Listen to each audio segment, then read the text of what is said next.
Todd Montgomery, and can you guys, do you prefer this, or is this better? Without the microphone?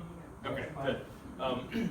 So my name is Todd Montgomery, and I'm the Outreach and Volunteer Manager for the Elephant Sanctuary. And just so I know, how many of you all have heard of the Elephant Sanctuary in Tennessee? Okay, good. So would anyone like to tell me what they know about the sanctuary, or what they've heard, or what they think they know? I'm not going to make fun of you, I promise. Anyone? I was first around there in 2005. Basically, just knew that they had taken in either abused animals or animals that had been neglected in some way. The elephants in particular, that a lot of them had to do with circus retirements, that sort of thing as well. And there's a lot of, it was always the rumor around town that it didn't exist. Right. That's always the fun thing for everybody to tease about. A great deal of money came in from, I guess, from California. A lot of different people that wanted to get their name attached to it and all like that very early on. That was part of the principal starting funds and all like that. Yeah, that's a great place to start. So the sanctuary actually started back in 1995 was when we first began. And we began as a retirement home, a special home for one elephant, an elephant that came from a circus background. And her owners decided, as this elephant got older, her name was Tara, they decided that she didn't enjoy that life, the performing life, going from place to place, doing tricks, a life very different than what she would have had in the wild. Tara, like many of the elephants that still live here in the United States, was not born in the United States. She was born a wild elephant, and she was taken and brought to the U.S. at a very young age. So they created the Elephant Sanctuary for Tara as a place where she could live something a little bit closer to her wild life. As time went on, that worked out well. So well that there were opportunities for other elephants to come and join the sanctuary herd, and that's exactly what has happened. So now, all these years later, the Elephant Sanctuary actually consists of 2,700 acres in Lewis County in Hohenwald, and we have 11 elephants that live with us in retirement at the sanctuary. Now, we've had 27 elephants that have come to stay with us. Sadly, elephants don't live forever. We've had to say goodbye to some elephants. New elephants have come, and so the number is always fluctuating. Hopefully we'll have many more elephants by this time in a couple of years, or maybe even many more elephants this time next week. You never really know. Our position is we're there, we're open, we are ready and thrilled for any opportunity for an elephant owner to bring their elephant to live with us and to live, hopefully, maybe a little bit easier life here there in Hohenwald, not that far away. So what is the sanctuary? It is herd, home, rest, refuge, and individualized care for life for these elephants. And these are three of the very real elephants that live in Hohenwald. I apologize, it's not the easiest thing to see, but you see three elephants here. Who is that? Debbie, Minnie, and Ronnie. These are three elephants that all retired from a circus background. They were show elephants for a very long time. They came to the sanctuary because their owner got in trouble with the government, with the United States Department of Agriculture for violations of the Animal Welfare Act, specifically not providing adequate care for these elephants. There was a big legal back and forth, the end result being that these elephants and several others were able to retire and come live with us back in 2006. Not pleasing. And again, you kind of get the idea here. What you see here is an elephant standing up on a pedestal, and then her trainer standing beside her here. This is an elephant named Billy. Billy, like Tara that I mentioned before, was born in Asia. Billy was born in India in 1964, I think we decided. And when she was about 2 years old, she was captured. She was taken away from her family, taken away from the wild, and she was brought to the United States. First to be on display at a zoo in Massachusetts, where she was given the name Popsicle by the children of the family that owned the zoo. And she was a star there, but she grew very big. She grew very quickly, and before long, she was too big for the zoo to adequately care for. I wonder, would it be okay to turn off some of these lights? Would that make it easier to see? Maybe? Just start flipping switches. There we go. That helps out a little bit. So Billy was sold into the circus industry, and she was trained to perform. And you can see here that Billy's giving a performance. She's holding her trunk up to wave to the crowd. She's got her foot up. She's going through her tricks, and her trainer is standing here at the ready, and he's holding in his hand something that we call a bull hook. And this has sort of been the industry standard for working with elephants for a very long time.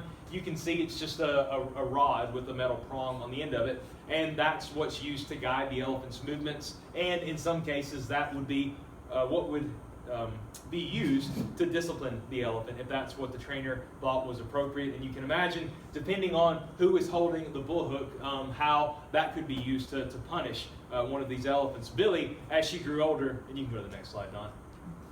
Billy, as she grew older, gained a reputation as a very willful elephant. Her trainers described her as being stubborn and hard-headed and unpredictable, and doing what she wanted to do as opposed to what her trainers wanted her to do. And what her trainers wanted her to do was perform. This is Billy down here on the end. And for 30 years, Billy was part of a traveling act of circus elephants. And they toured all over the United States and Canada, putting on shows, once a day, 2 on Saturday and Sunday. And when they weren't performing, they would be in the back of a truck or in a rail car going to the next town. And in the wintertime, when it was too cold for the circuses to travel, these elephants would be kept in a winter headquarters, very often a barn or a yard somewhere where they would just be held in one spot for days, if not months at a time. As Billy grew, as she got older, she developed a reputation again for being unpredictable because she didn't always do what she was told, and that made her a little bit of a safety liability for the company that owned her. Obviously, you don't want an unpredictable elephant in close proximity to the public, and so they made the decision that Billy would no longer perform. They didn't want Billy out around the crowd because they were afraid of some sort of an accident, something bad might happen. Now, what that meant for Billy was, you now have a circus elephant who can no longer go out with the circus. You have a performing elephant who can't go perform anymore, which sounds like a logical conclusion, but what that meant for Billy was, since her owner didn't really have anything for her to do, she wound up spending the next 13 years living in a 20-foot by 20-foot stall in a barn just outside of Chicago. So Billy was there more or less by herself for all those years. Her barn had a concrete floor. There were no windows. There was a hole in the ceiling, and so you can imagine what it felt like there in the wintertime, and that was Billy's entire world for over a decade. Thankfully, again, eventually, the USDA got involved. They were investigating this organization for violations for mistreatment of the elephants, and Billy was one of their case studies. She was sort of, if not Exhibit A, certainly Exhibit B or Exhibit C. And thankfully, Billy and several other elephants were able to retire and to come live with us. Don, you can go ahead. At the Elephant Sanctuary in 2006. Now, this is present-day Billy. These are all photos that have been taken within the past year or so. One of Billy's very favorite things to do is to play in the ponds that we have at the sanctuary. Again, the habitat's a really big place. It's 2,700 acres. It's got ponds. We have a big lake. There's streams. Streams turned into rivers over the course of the past weekend, as they did here, I'm sure, as well. So the elephants have lots of different landscape, lots of different places where they can interact and sort of exhibit some of their wild natural behavior, such as getting in the pond and going for a swim. Billy loves to climb. Elephants aren't really adapted for climbing, for going up hills, but Billy doesn't know that, obviously. It's Tennessee, so there's rolling hills all over the place, and Billy loves to just head up. And so oftentimes in the morning when our staff checks in, they'll find Billy at the top of one of the ridges in our habitat. No one's really sure how she got up there. Maybe she has her own shortcuts, but she seems to really enjoy being at the top of those hills and just relaxing at a higher elevation.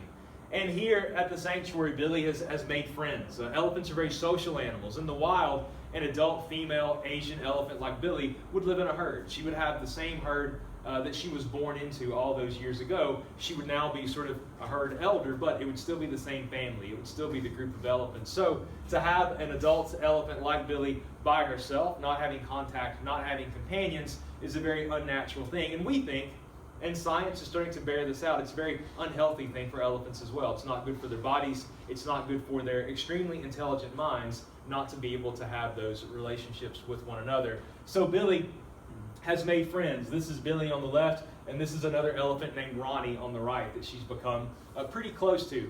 Billy's now 55 years old, which is sort of an upper middle-aged elephant. Elephants can live into their early 70s, but a 70-year-old elephant is definitely a senior elephant citizen, but it's not unheard of. We actually have another elephant at the sanctuary, an elephant named Shirley, who is 68. She'll be 69 in July. So all of our elephants are, not all, a lot of them are now sort of living well beyond the median age of elephants in captivity, which we'd like to think sort of tells us that they're enjoying themselves. They're going to stick around for a while.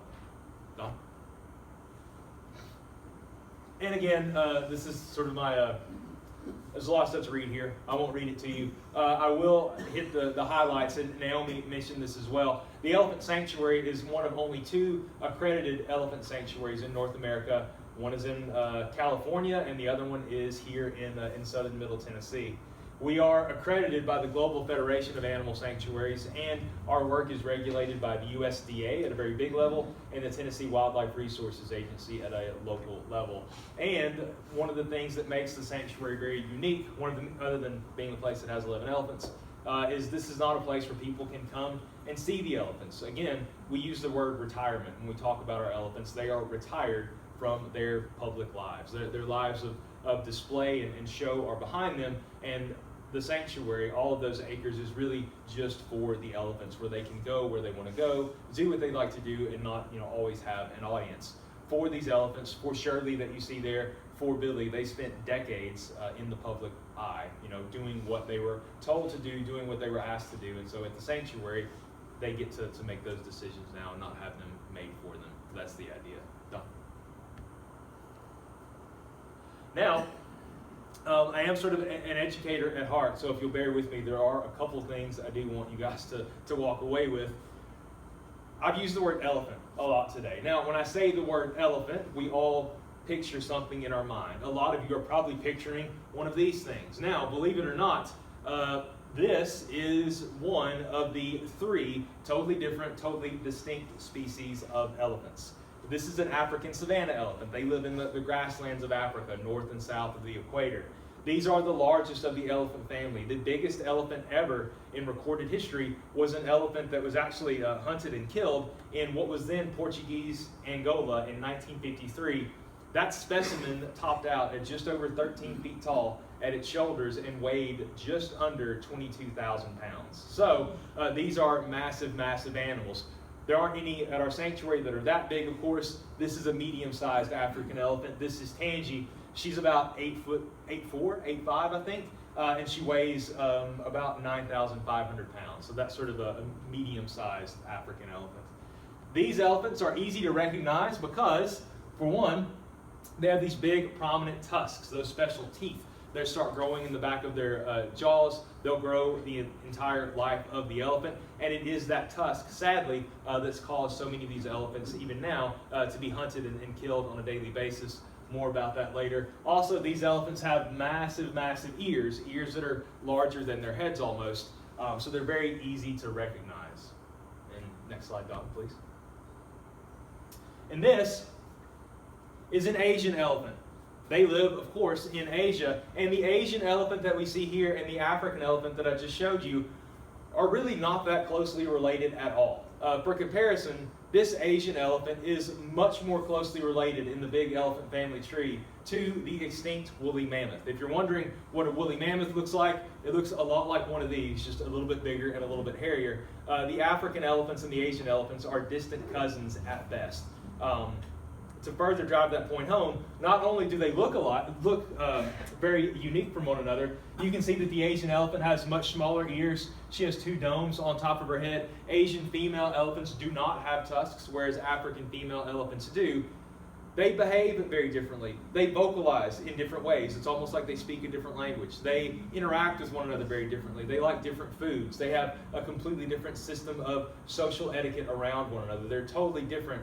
People have made the comparison that it's almost like they're from different cultures. They do everything in very, very different ways. And of course, why wouldn't they? They live in completely different continents, completely different ecosystems, very different habitats, and they've all gone through a very, very long time of development in those areas, and in the wild, the two would never ever cross paths. And thirdly, and this is sort of late-breaking scientific news, we now know there is a third species of elephant, what's called an African forest elephant, and these elephants live only in the Congo River Basin, right where the equator cuts through the middle of the African continent. Now, for ever, I guess, the scientists have known that there were elephants that lived in the jungles of Central Africa, but it's only within the past 4 years that testing has shown these elephants are yet again a completely distinct species from the African savanna elephant. So these elephants are a mystery. We don't know how many there are. We don't know how long they live. We don't really know how far they walk in a day. We don't know that much about their social lives. We just know that they're very, very different. So when we say the word elephant, we're really referring to three very, very separate, very distinct animals. So this is an artistic representation of the sanctuary. Again, it's 2,700 acres, and it's not a square. It's sort of this big blob of land. And we have a little bit of everything. We have hills, we have valleys, we have timber, we have lakes and streams, and all that good stuff.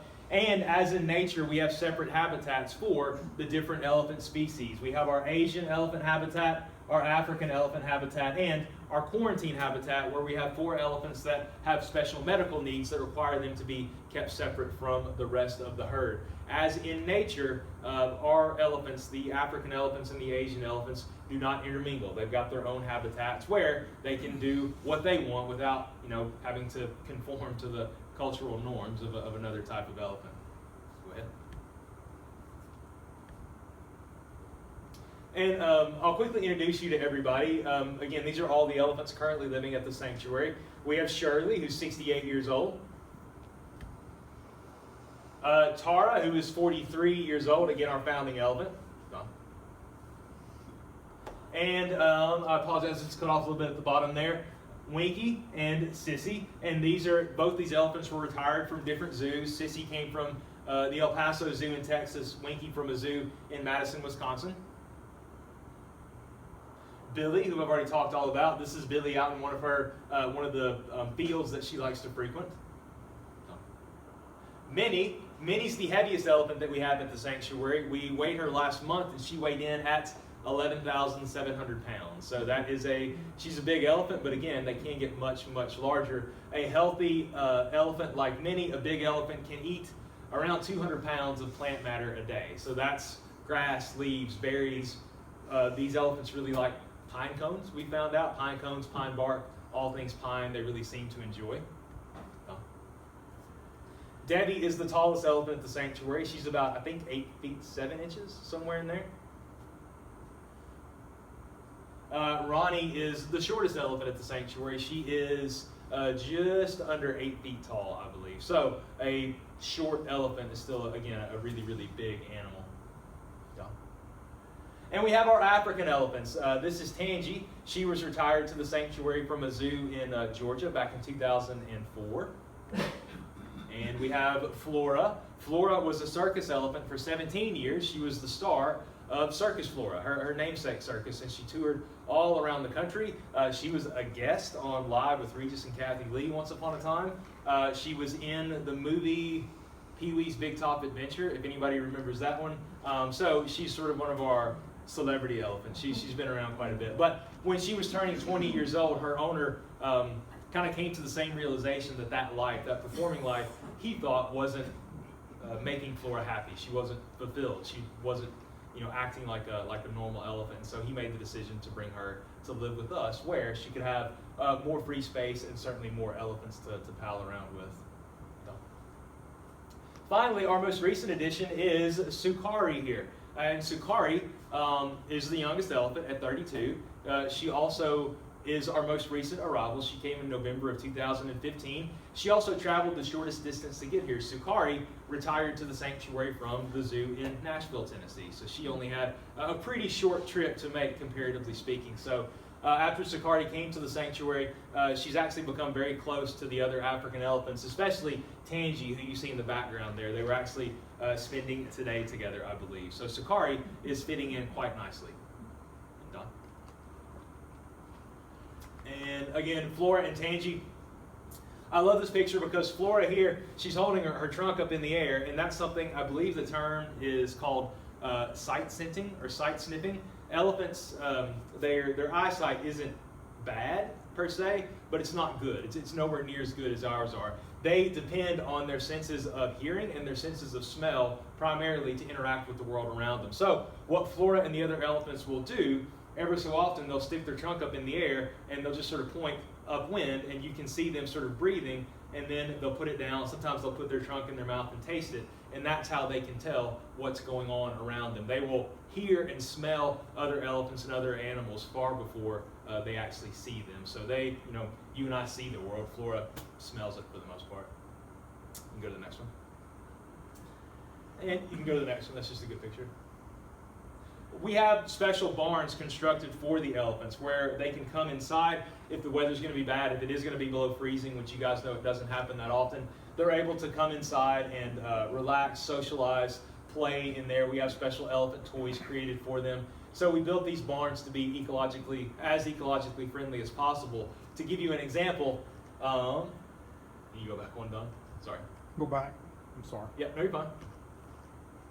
Okay. So to give you an example, all the rainwater that falls on the roof of this building is all funneled down this way, and it runs off into a cistern that's embedded in the ground. So we capture all the rainwater that falls on the roof, and we use that rainwater not only to clean the inside of the barn. If the elephants are going to be inside the barn overnight, there's a lot of cleaning that has to happen the next morning. We also will pipe that water through our outdoor wood-burning furnace. Some of the elephants really like to push over trees, and so we'll take those trees, we'll cut them up into smaller pieces into firewood, put it in the wood-burning furnace. That heats that rainwater. That hot rainwater is then piped back through the flooring of the barn, and it heats the ground, and the ground then warms up the air above it, and it's one of the ways that we're able to keep the barn warm in the winter, just to give you one example. Okay, now here what we see is we have elephants that are actually being visited by some of our veterinary staff. It's a little bit hard for you guys to see here, but we have one elephant, Sissy, and she's standing with her side against what we call a training wall, and she's holding up her back leg and poking it through a cutout box in that wall where one of our veterinary technicians is filing down her toenails. We have to do a lot of footwork with the elephants, otherwise if their toenails become overgrown, they can crack and get infected, and it gets much, much worse from there. So what Sissy here has learned in her past life, when Sissy was a zoo elephant, she would have had a keeper, quite possibly with a bullhook, to try to maneuver her into position and to get her to do what he wanted her to do. Here, we give rewards if Sissy does what we've asked. Sissy has learned if she comes over to that wall when she's called for, she'll get a treat. I think Sissy actually really likes jelly beans, and so she'll probably get a jelly bean for her efforts. If she holds up her back foot when she's asked, another jelly bean. If she stands there patiently while we're filing her feet, while we're applying medication, she'll get a jelly bean every few seconds. And so she's rewarded very nearly constantly for playing along. What we see is the elephants, because they want those rewards, are usually more than willing to meet us halfway when we're asking them to do something. And using rewards, you can get elephants to do some pretty amazing things. Flora, on the far right, as with all the elephants, has to be vaccinated every year for rabies, for tetanus, for lots of other things. Elephants don't look forward to getting a shot any more than we do, but Flora has learned that if she's a brave patient, if she lets our veterinarian give her her shot, she's going to get a whole watermelon afterwards, or maybe a pumpkin or something like that. So Flora will go through the unpleasant parts knowing that she's going to get a big reward at the end. And the elephants, because they're so smart, are more than willing to play along because they want to get those goodies. And again, elephants are eating more often than they're not. They're grazing about 19 hours out of every given day, 200 pounds of forage a day. So an elephant's life, a lot of it is spent chewing, for lack of a better word. Go ahead. And not only are we trying to care for the elephants that live with us, we're also trying to educate the public about what we do and why that's so important. And this is where you guys come in. In Hohenwald, and some of you have been, some of you have not, we're actually building a new interactive museum just in downtown Hohenwald, right across from the Natural History Museum, where we know that fans and interested students, whomever from all over the world, are going to come visit our museum to learn not only about the elephants that live at the sanctuary, but to learn about elephant conservation all around the world, to learn about the role that these animals play in their respective ecosystems, just to learn everything they can about what elephants are and what they do. We know that's going to happen because we have, gosh, last year we had almost 1,400 visitors that just sort of dropped in at our little welcome center and gift shop, and that's with very little marketing because there's really not a lot to do right now. So once we really start advertising what we're doing and the educational opportunities, we know that hopefully we're going to have a caravan of big yellow school buses every day that'll be coming to visit us. And from an economic standpoint, all those people are going to be coming to Lewis County, and they're going to be looking for places to eat and places to stay and other places to spend their money. So I'm actually going to our Chamber of Commerce banquet tonight, and I'm going to sort of make the same speech. We know that not only are we very excited about what this is going to do for the sanctuary, for our educational outreach, but we're also really excited about the effect that it's going to have on our city, our county, and certainly our entire region. Todd, you do the next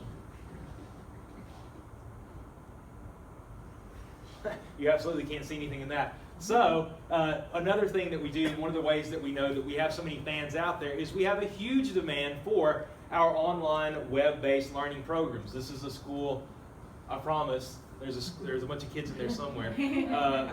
We're able to connect online using our Skype in the Classroom program. We're doing these things every day. I did 2 this morning before I came to talk to you guys. I did one for a school in the United Kingdom, outside of London, and we're doing one for a school in Kentucky this afternoon. We've done these programs in 39 states all around the world. People absolutely are fascinated by elephants, and they want to know all that they can. Yeah, so this is where we've been. Again, I tell people with technology, with the internet, the world is getting smaller every single day, and we can be any place, anywhere, as long as there's an internet connection. And we also have volunteers that we train to give presentations to staff, exhibit booths, to go out and sort of speak on our behalf, to be the community representative for us. To give you one example, this is Abby. Abby lives in Gibbon, Minnesota. Abby, I don't want to say she's our biggest fan, but she's got to be right up there.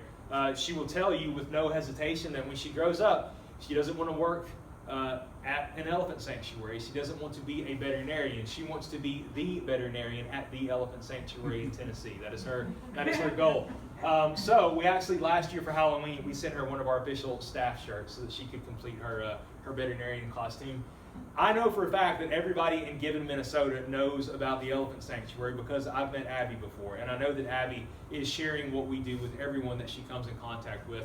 And we're so thankful for her, for everything that she does. And this is one little girl in one city in Minnesota. We have Abby's spread throughout North America, banging the drum for us, letting people know about how amazing these animals are. And we bring a ton of people to the sanctuary. We don't have a lot of volunteer opportunities, but we do have some.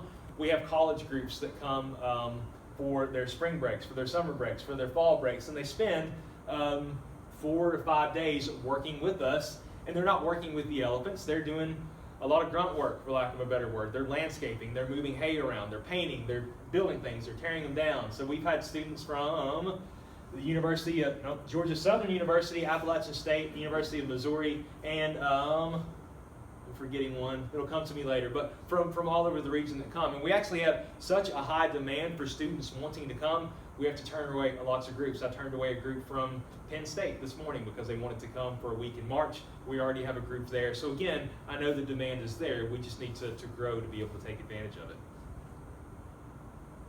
And this is what our center downtown is going to look like. This is looking into the center from Main Street. What you see here is we have different elephant cutouts that will sort of serve almost like bookshelves. We'll have a little gift shop area. And then as you move into the next room, we have all these different exhibits that will appeal to your ears and your eyes. We have a sound booth where you can listen to the noises that the elephants make. And we have a 40-person movie theater where people can watch films, and we'll have special guest lectures and that sort of stuff. So there'll be a lot to do.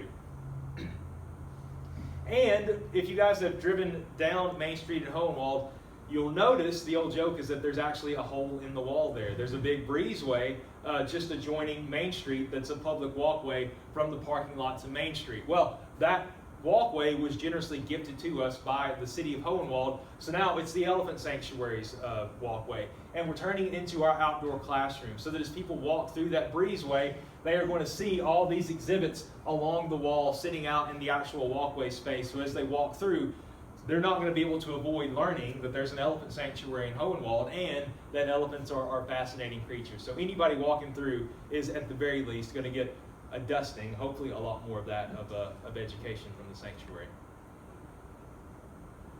And we have a huge presence on social media, which has been a wonderful way to spread the word. I won't say a whole lot more about that, except to say we have a wonderful communications manager who does a really, really good job of getting our messaging out there. And I'll end by saying that, not to end on a sad note, but I do think it's necessary. The elephant population in the wild has decreased dramatically in the past century, and that decline has really, really sped up just in the past 10 years. A world with elephant herds like this is gone. That's never going to come back. You'll not see this anymore in present times. This was a picture that was taken, almost 100 years ago. Now in Africa, for example, we have around 300,000 elephants, down from 10 million in the early 20th century, down from 1 million in 1989 when the first really reliable elephant census was done. Don, you can go to the next one. And in Asia, at the turn of the 20th century, there were 200,000 elephants. Now they're down to maybe 30 to 40,000 wild elephants. And so the population now is a fraction of what it used to be. You can go to the next one. And the reason for that is humans. We know that there is still a booming illegal ivory trade that happens all around the world where elephants are poached. They're hunted and killed just so that people can take away their tusks and sell those, in many cases, again, on the black market all around the world. Right now, on average, 96 elephants a day are killed in Africa just for their tusks. The rest of their bodies are left to rot there wherever they expire, and those tusks will be smuggled out of the country and sent to ports all around the world. If this continues, if that 96 a day rate keeps up, there will be no more wild elephants in Africa within another 17 years. And so it's a very urgent problem. A lot of global governments, including the United States, are doing a lot of work to discourage the ivory trade. The elephant sanctuary, that's one of our educational points, is to never ever buy ivory because you're supporting an industry that is truly wiping elephants off the face of the planet. Oh, yeah. I got ahead of myself. You can go to the next one, Don. So this is a confiscated stockpile of ivory that was in the process of being smuggled out of Kenya, I believe. And this is what the ivory is turned into. It's polished, sanded, carved, turned into trinkets, earrings, necklaces, whatever. For a long time, piano keys were made out of ivory. So hopefully that trade is going to disappear altogether in the not so distant future. You can go to the next one. And in Asia, we have a situation where elephants are in direct competition for resources, for space, for food, for water sources with the expanding human population there. These are animals that have migratory routes of hundreds of miles. You can imagine what happens when someone builds a highway or a railway or a farm or a plantation. It takes away the resources from the elephants. The elephants will find resources elsewhere. Maybe it's a farm, maybe it's a grain silo, maybe it's a farm stand. That creates a lot of hard feelings between humans and elephants, and it causes a lot of conflict. Every day in the news, there are elephants that are killed by humans and humans that are killed by elephants. And I'll finish by saying you actually can go to our website, which is www.elephants.com, and you can watch our live streaming Cams online whenever you like. We have 13 cameras that are broadcasting the elephants at the sanctuary out to the world. We have around 7,000 views of those cameras on a daily basis. So even though the sanctuary is closed, we try really hard to get images of the elephants out to the world. So the Cams are sort of like our own special windows where people can see what's going on. And I think that is all. I know you guys are out of here at 1. Does anyone have any questions for me? How do you keep the animals in? Are they behind an electrified fence? Or what? We have a big elephant fence that's designed specifically for us. So we have 2 fences. We have a chain link fence to keep people out, and then we have an elephant fence to keep the elephants in. And the elephant fencing it's all welded metal. It's vaulted in the ground, I think 4 feet in concrete. The slats are about 2 feet apart, so any other animal can come in and out, no problem. But it keeps the elephants where we need them to be for their own safety. Not electrified. not electrified. Sometimes we use electric fencing if we have to create a temporary holding area for some reason, but we try to stay away from that where we can. Oh, hang on, the young lady here had a question. Yeah. Do you have male elephants there? We only have female elephants. In the wild, male elephants live separately from the herds of female elephants, and if you have a male elephant and a female together, and it's not of their own choosing, they can be dangerous towards one another. So we started with one female elephant, then we got another, and so we just kind of kept focusing on them. There are far more female elephants in captivity than male elephants to begin with, and so that's where we focused our efforts. There may well come a time when we build a bull elephant facility, but we just haven't crossed that bridge yet. And one more. I was wondering if we ever had any at your sanctuary baby elephants. Would you? Not yet. We would we sort of dream of a scenario where someone would retire an elephant calf or a pregnant elephant, but that hasn't happened, and we're not in the breeding business, so we're not going to make any more elephants. Well, thank you all again so much. I placed some brochures at your table. I also brought up here copies of our Trunk Lines newsletter. This is what we send to our sanctuary donors, our membership, so you guys are welcome to grab one of these if you like, but no pressure. And again, it's always a pleasure to meet some of our neighbors, so thank you all very much.